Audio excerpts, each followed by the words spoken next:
Hey. That's not the beat that. Oh, what?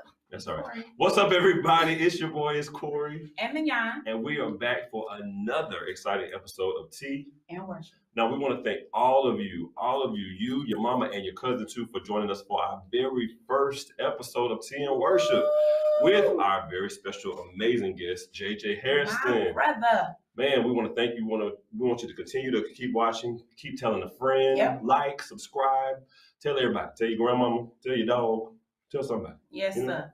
And we back, Corey. We are back. We back. And when we say back, we mean we are back with the dopest music and, of course, the hottest tea. And I see Corey is still sipping on that Ivy's tea. Is it good? Oh, you know about the Ivy's tea now. You didn't know about it last week. It's a black-owned tea company. Get you some Ivy's tea. All right. I will, Corey. You gotta put me on blast. I'm gonna get some. Okay, good.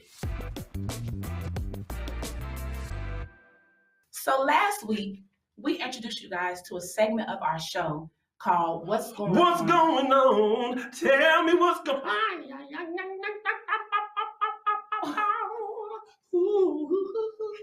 Corey, are you okay? You ain't never Marvin Gaye. What's going on? You acting a little weird, Corey.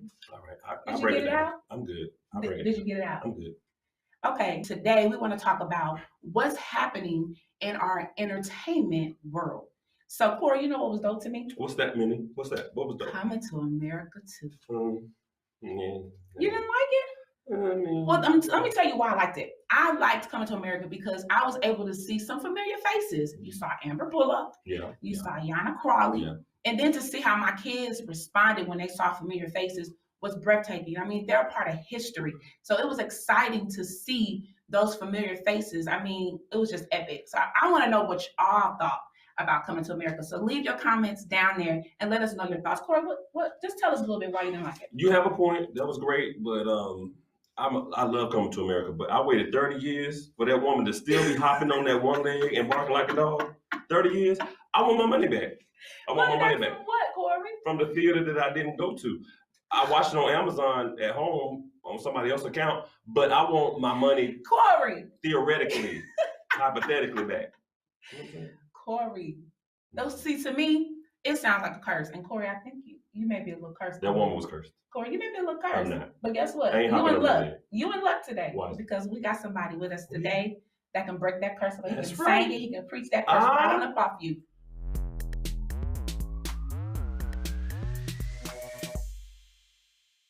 Who's our guest today? Our guest today is none other than Pastor E. Dewey Smith Jr. He is one of the most respected and sought after preachers in the world. You know, I can't go anywhere. No, I mean, like literally, there are a lot of times I'm just in like most random places, and people are like, "You go to E. Dewey Church, don't you?" Same. I love E. Dewey. That's a preaching man. I'm like, yeah, I do. He crazy. Right, he is crazy. You know, for me, when I first came to his ministry, of course you're gonna fall in love with preaching, but then when he opened up his mouth to sing, it just takes me to a whole nother place. You know, like to be a lover of the word, to be a lover of music. Like I'm just in heaven to get it all. I mean, his musical intelligence is like no other. But one thing you gotta know is hymns. You gotta know your hymns, because if you don't know your hymns, then you might just pack your bag and go home. Because you got to know hymns. He gonna pull out a hymn that was before dirt was made. Way back in that book. Before heaven and earth was created. Before Jesus himself. That's the hymn that he gonna. I mean, you can go study the hymn book if you want to, but don't worry about it, because he gonna pull out something that you don't know. You just gotta be ready. So without further ado, we want to welcome the artist, the songwriter, the musician, none other than E. Dewey Smith Jr. Welcome, sir. Woo! Well, y'all are funny to me. Y'all are funny to me. Thank you for having me. This is incredible. I'm honored y'all let me be a part. Thank you so much for being here. We are elated. Y'all call me crazy. Y'all call me crazy. I'm talking about Corey. We get it, honest. It starts with the head. Exactly. So we learn from you. Touche. But we are so elated to have you with us today. It's an honor to have you with us. We know you have a busy schedule, but we are just so excited to have you with us today. But before we go into the interview, I have to get your thoughts on Coming to America. Did you see it? I did see it. You know, I think, you know, I hear both of you saying. One of the things that I realize is different now. When you as a writer and as a media producer, a lot of things that they got away with 30 years ago would be considered politically incorrect now. Yeah. So some of the writing and some of the stuff and some of the things that people did is deemed offensive today. So I think that had a lot to do with the writing of it. I think what was beautiful for me, not just the things you said, Minnie, but I think just to see the fact that everybody still looked good from 30 years ago. See everybody Yeah. was still involved. I think it was black excellence. I think people expected it to be something more or something different. And it's hard to remake classics. Sometimes it's good to leave classics alone. That's a classic movie, Thank but I you. still think Be long. it's black excellence. You know, Shot here in Atlanta, and just to see them still alive and well. That's the thing I Yeah. take away from it. So, but it was hard to outdo the first one. Yeah. But he didn't say he didn't like it, boy. He didn't say. That's all. I'm believing at that. I'm just gonna say he looked. I didn't don't say want my money back like Corey, the money he just spent. So. Well, Pastor, we want to thank you for this platform. Hope TV has been, a game changer. Like it has really changed so many people's lives. It has helped me being able to tune into different platforms, to different talks. People what they're talking about. It has really helped. Even like in the beginning when the pandemic first started happening and people were coming that were survivors of it. It was just amazing to see those testimonies. So I just want to thank you for the platform and allowing us to be a part of that. I just want to thank you. Well, no, thank y'all. Thank you both for being a part of it. I mean, you both been a part of it, not just in worship, but things we produce with the Worship and Arts Ministry, which you guys are doing a stellar job and other things. And amazingly, one of my colleagues in Brazil is trying to get some of the stuff translated in Portuguese, some of the shows. And Wow. so they're musically inclined family, and I mentioned this show to them the other day. So it's interesting to see what's gonna come from that. Man, we about to be Wow. in Portuguese. Hey, we're about to Yeah. be But in look, Portuguese. I want to say this. A lot of people may not even realize how much of a musician, how much you love to sing, and the artist that you actually are. So I want to know, who were some of your early musical influences growing up in Macon, Georgia, on Pebble Street? Who influenced you at that point? That's a great question. My dad put a guitar in my hand when I was 4, and I started taking piano at 5. And so in my house it was Aretha Franklin, Sam Cooke, Marvin Gaye, Temptations, and quartet. My dad was a quartet singer, my grandfather quartet singer. So, but early on for me it was Sam Cooke. So that's what we listened to. And the Morning Stars Quartet. That's a group my dad sang with for many years, and my grandfather and great uncle helped to start. So I grew up loving quartet, and my Yeah. sister, who's actually 6 years older than I. She was a great singer. Prior to start smoking cigarettes, she was a great singer. And so, and so listening to them, it just influenced me greatly. Luther Vandross, I love Anita Baker. Yeah. Uh, yeah, I love her. Yeah, smooth. Oh yeah. That's awesome, Pastor. So, of course, with your ability to preach and with your ability to sing, so when that singing Smith collides with the preaching Smith, and then this, whoo, whoo, what is the chord? What's yours? That's the one for me. When it all comes together, like we can see all of you in your closing. I mean, you don't hold back At at all. all. So my question to you is, with you being able to sing, with you being a singing preacher, do you feel like that it some kind of way, I don't want to say hinder, but it causes you to be more in tune with like the music department, than it would if you weren't a singer? That's a great question. Here's the thing. I play piano, with guitar, piano, motor drums, and then my most proficient instrument was bass. And when I started preaching at 17, I ran into a conflict because all the old preachers said, "Listen, man, you got to make a choice." I was a choir director and all that kind of stuff. They're like, people will never respect you, preaching wise, doing music. So I had a lot of music in me. I started pastoring at 19. So what happened at the time? I followed their advice. So I you know, because at that time they said if you notice, they said most people who sing aren't respected as preachers and pastors, and most Mm. preachers Yeah. and pastors don't focus on. And even I was talking to Pastor Clay Evans once many years ago, and even the thing you just said, it used to offend him when people call him a singing preacher. Marvin Sapp said the same thing too. Because all of us had the same kind of issue growing up. They said you're a singing preacher. Why don't you call me a preacher? It never bothered me, but those guys would get irate. Why would you put singing first and not preaching? I've many others, Donald McClurkin, many of them have struggled with that. So I just laid music down. I just laid it down, enjoyed doing it, and was singing in church. But I really haven't really been singing a lot. I mean, I've been church singing, but every preacher does that. You know, and it's one thing to sing in church with your members who gonna love you anyway, no matter what you sound like, versus trying to do something in a studio in something industry. So for me, I just been a church singer, but I always thought I could do something artistry wise, and people would tell me that industry wise, but because I hadn't done it, had never really done it, was always kind of I was scared of it, really, to be honest with you. And so Wow. I just sing in church and try to enjoy it as much, but it's different when you're singing in church and the type of singing that you and Corey do. That's totally different. So, you know, but I try to. I'm musical and I love music, and so I've always been a sucker for musicians because I'm one, and I've seen so many pastors take advantage of musicians. So I know what it's supposed to sound like. I've been a minister of music. I know, you know, I know what it's supposed to be like. So sometimes that makes it difficult for musicians because I know what I'm supposed to hear. But Yeah. I try to treat everybody with love and respect, even though I can be kind of anal sometimes about what I want to hear.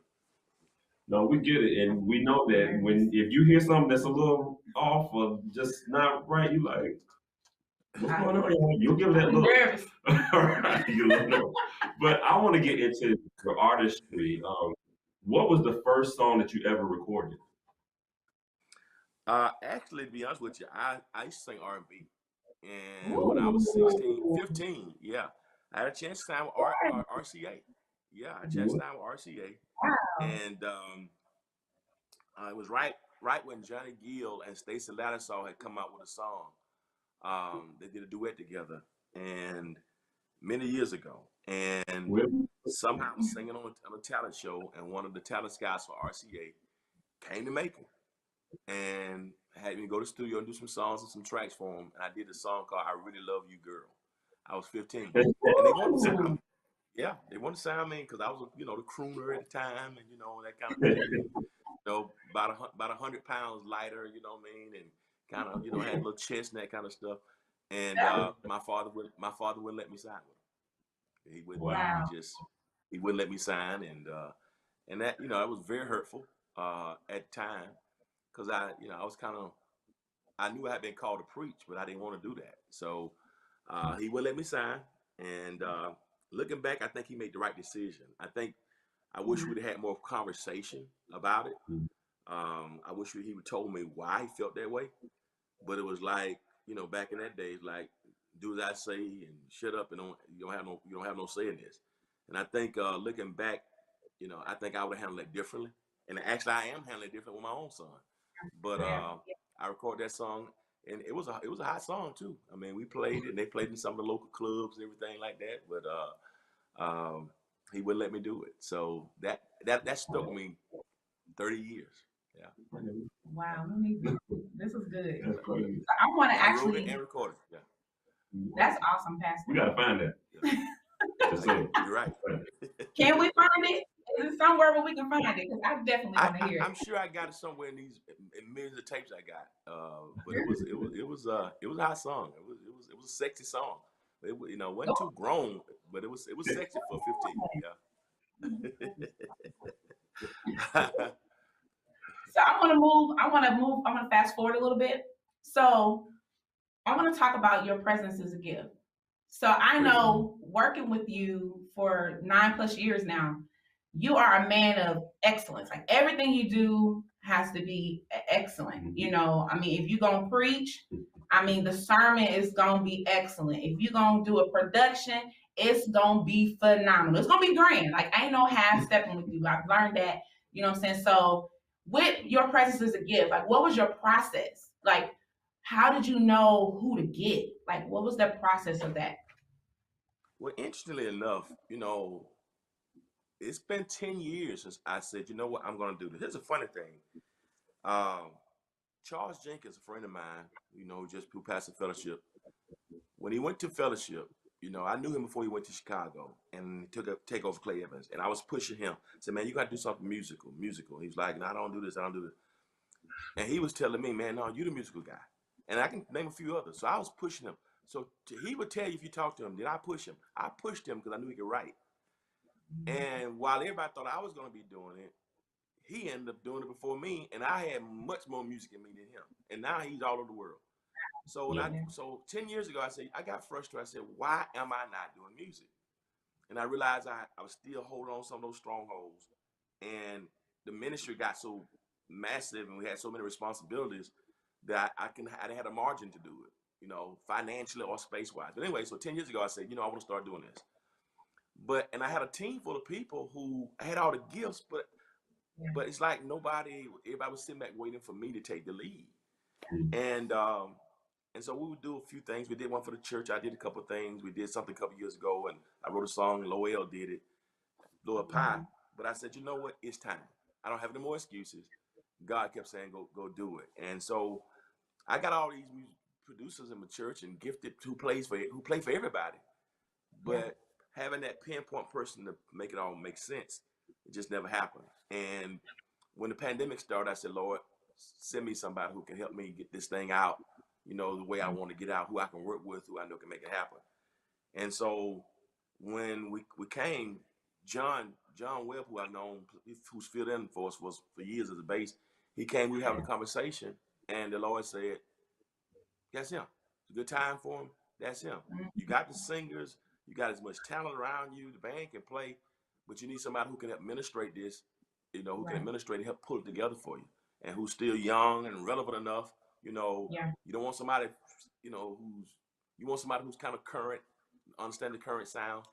And we talked, and 2 weeks later, we're in the studio, and he'd been working on some concepts, and we got together, and I had a concept about the presence of the Lord, which I'll talk about later, and it just clicked. We went in the studio, and Jules, Darius, John, and I, all got writing credits on that number, and it resonated with what I felt, really, and it was much better than what I had been working on. So it clicked, and we finished 5 songs now, and we got about 4 more to finish before we do the album.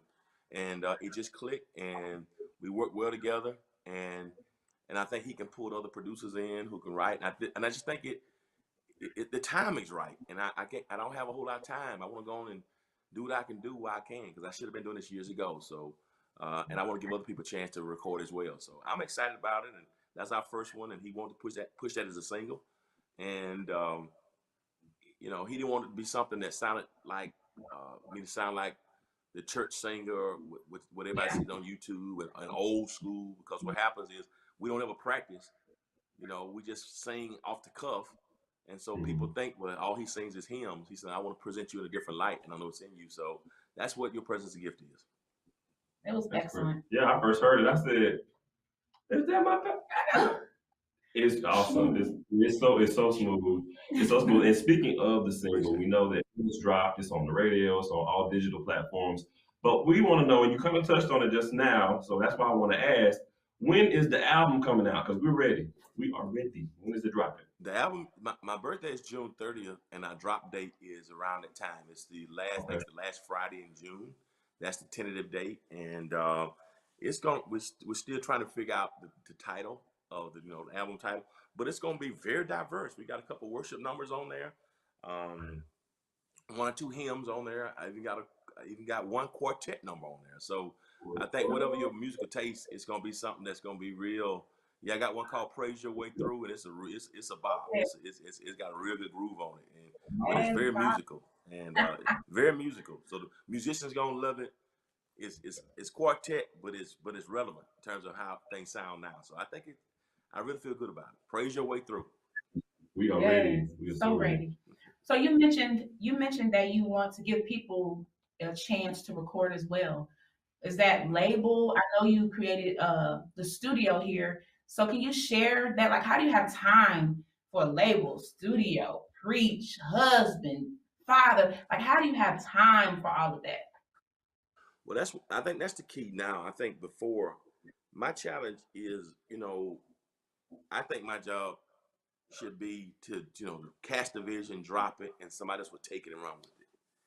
And I've had a bunch of talented people around me, but talent is one thing in producing music and going to the studio and doing tracks. It's another thing to be a visionary, to have understand business and administration in the Yeah, music industry.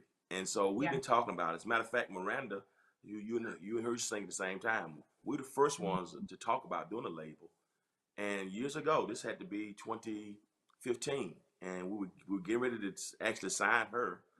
Um, and and we weren't ready, and she was doing some things differently. And I realized, I said, Mhm. what, guys, so many pastors stifle me, and unfortunately, the black church, we stifle creativity. Most of our artists and our people who are creatives, they have to go outside the church, because if you can't sing or play, Yeah. typically you can't really do anything in church. I think it's your reasonable service, and most of what we do in theater and film is so corny. That's why I hate Christian films, because it looks like garbage, and the storylines are corny most of the time. So I'm like, how do we give people, creatives, an opportunity to do things in ministry where they can actually benefit from their gift? And what I want to Yeah. do is give people an opportunity, even through Pepper Street Records, which is my label that we started. So people who want to do some inspirational stuff, gospel, jazz, doesn't have to be church Yeah. music. We don't want anything that's violent or that, the other stuff. But Right. but it doesn't have to be. It can be just music. I love music. And so I look forward to Yeah. give people an opportunity to do that and putting resources together. But the key to answer your question is, you got to have people who can take the vision, who have a passion for it, who can see it and say, okay. And I think that's what I've been lacking. Somebody who, in all those areas, who can do the film, who can do a record label and know who the AR, who can do A&R for the artists, and Yeah. talent development and those types of things. And those are the things that we haven't had the structure, and that's what I'm putting together now. And I can just oversee and make sure the funds are there, because you got to put money behind people. And if you got a studio and put funds to advertise it and put it with the radio people, the digital people, it can work. And it's too much talent. We got so much talent in our church. I'm not good. We can record a Yeah. Absolutely. record every month in our church just with the talent we're connected to. And I want to be able to do that and take the pressure off of people. Yeah. And with the fact that you've been an artist for a while, you've done multiple singles, and now finally a album of your own. So ready for it. What are some of the stumbling blocks that you may have encountered and gotten over as an artist when it comes to recording an album? It's funny when you say I'm an artist. That's still fun to Yeah. that's fun You to are hear. Right. Um, okay. Walk in. yeah, I think the key for me is, having confidence. And secondly, when you do this, you really have to do it, and you have to make sacrifices. You have to put the time into it. I think you got to have a plan. That's something that I've never had a plan. I will come up with an idea. Oh, okay, I'm turning 40. Let me do a single. We did a record for the church in 2010, called Live in the Cathedral. Well, when we bought the church in 2009, one of the stipulations was we had to have $100,000 the next year by November 25th of 2010. So it's January. I'm like, Lord, we don't have the money. We need the money in 11 months. How can we do it? Oh, we got a CD. So in July, I pulled some people together, got some songs together, and put the musician together, and let's record this, and $15 for the CD, and $10 for the CD, and 15 for the DVD. Listen, we got these many members. If we sell this many copies, we can have the money to pay off the down payment that I didn't have last year. So that's how Live at the Cathedral came about. It wasn't artistry. It was like, how can we produce some music for people to buy? It was a fundraiser. You know what I mean? So I've never really had a plan for artistry. It was just like, if we support ourselves, we can pay this $100,000 to this for this mortgage. So that's what happened. And so never had a plan. But you got to have a plan, and then I think most important, you got to have somebody who knows what they're doing. And what I've been doing, I know a lot of people who are artists who giving advice, but you got to have somebody who can oversee this in the industry who knows how to do radio, knows how to do publicity, knows how to do the digital pieces of it, knows how to do the marketing piece, and have relationships and connections, and have somebody to produce it. I was good knowing the singers and the producers and the musicians, but the business side of it and getting A1 people to run that part, something I had never done. And you got to have a budget. Yeah. Unfortunately, you have a budget to Absolutely. make it work. And so that's what a lot of our people are running. People like Mignon and so many others who sing for everybody else.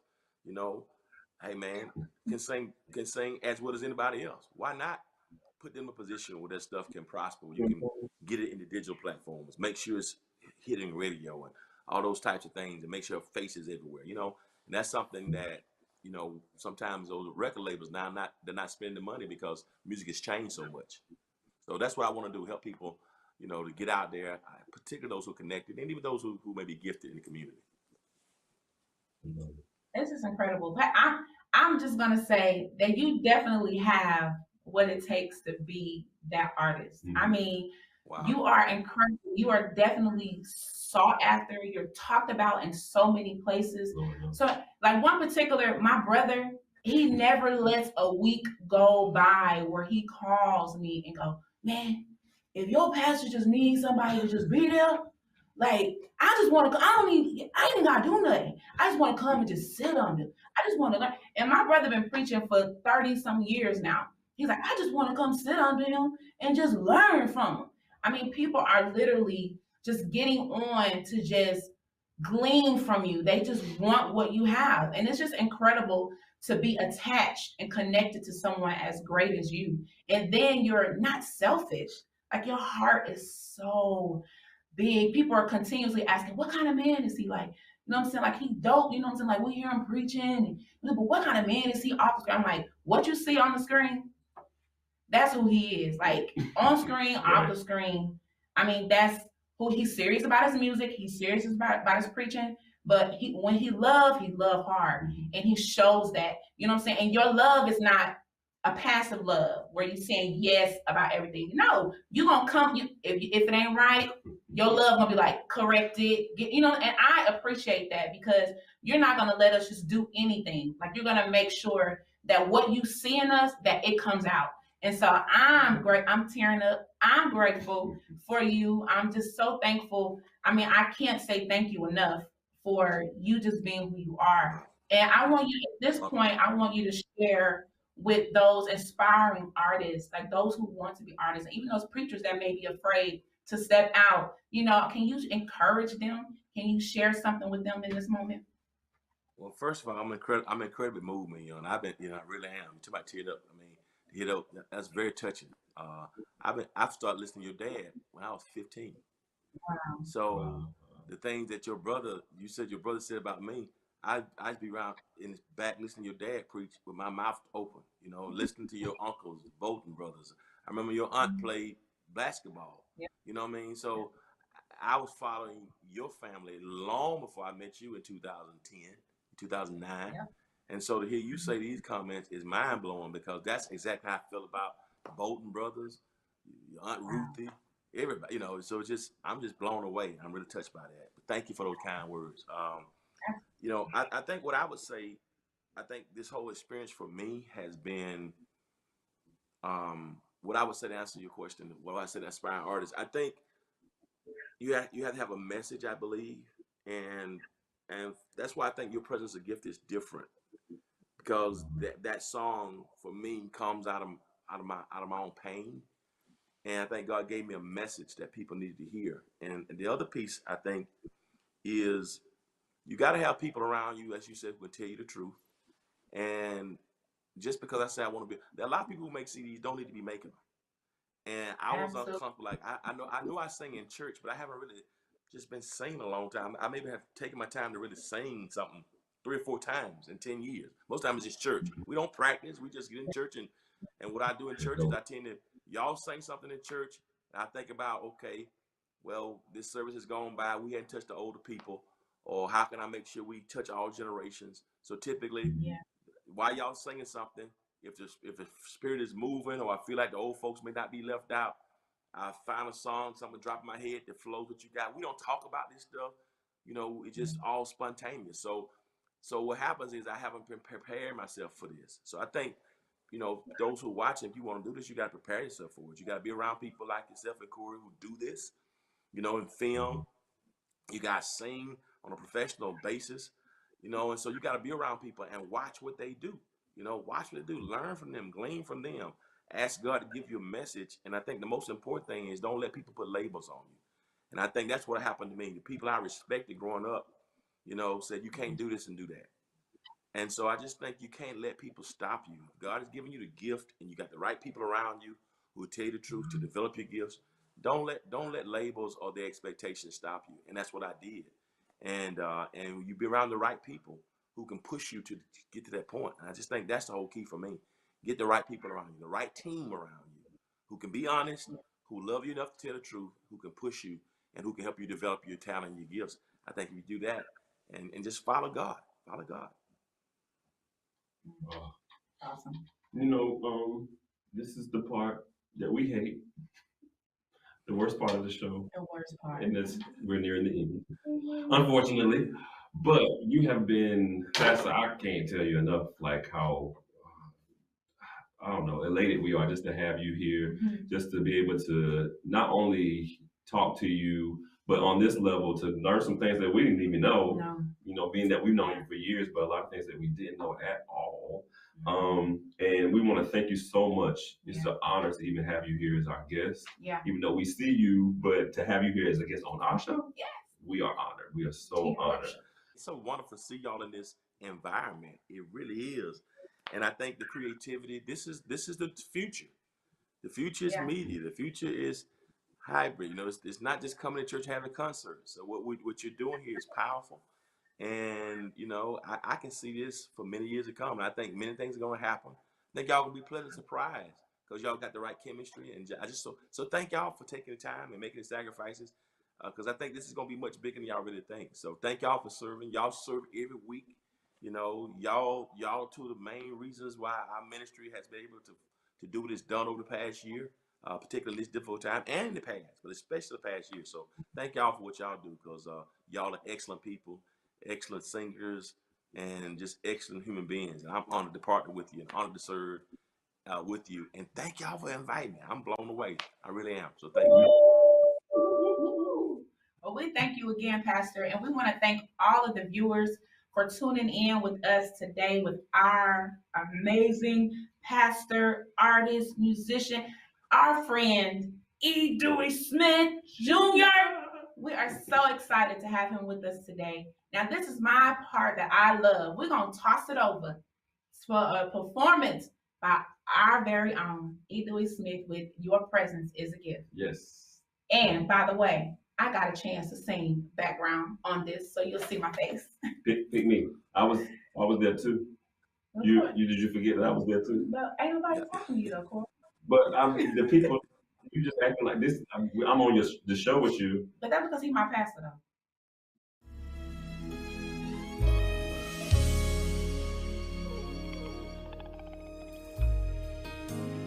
I am a man blessed beyond my dreams, but it don't mean nothing. Life's not good as it seems. Love and riches, what do they really mean? They may come and go, but you will never leave. So save your treasure. We find our pleasure. All our joy is in you. Just want more of you. So save your treasure. We find our pleasure in you. You are reward. Oh, your presence. Your presence is a gift. I'm thankful because you're our reward. Your presence. Your presence is a gift. Ooh. God, we're desperate for you. Like we need air, like we need water, But most importantly, we need your presence. So save your treasure. We find our pleasure. All our joy is in you. And your right hand are treasures and pleasures forevermore. So save. We find our pleasure in you. You're our reward. Oh, your presence. Your presence is a gift. I'm thankful because you.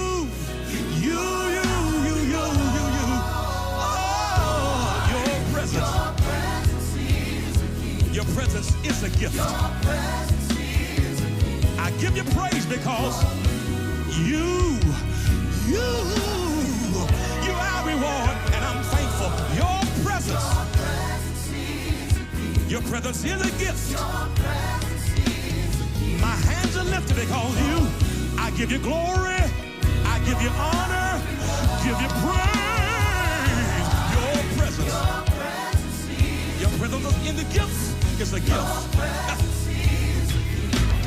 Having you, it is plenty. That simply means you're more than enough.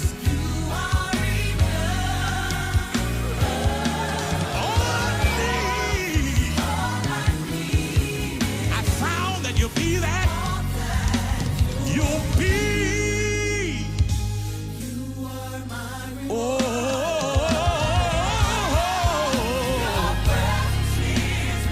Your presence is a gift.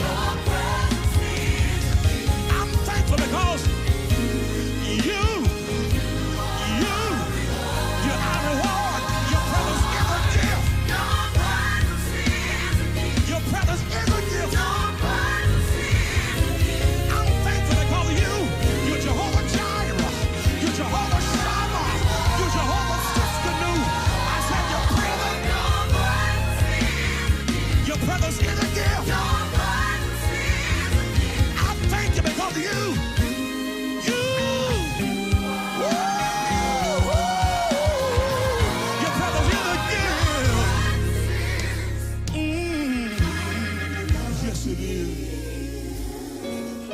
Your presence is a gift. Your presence is the gift that I need.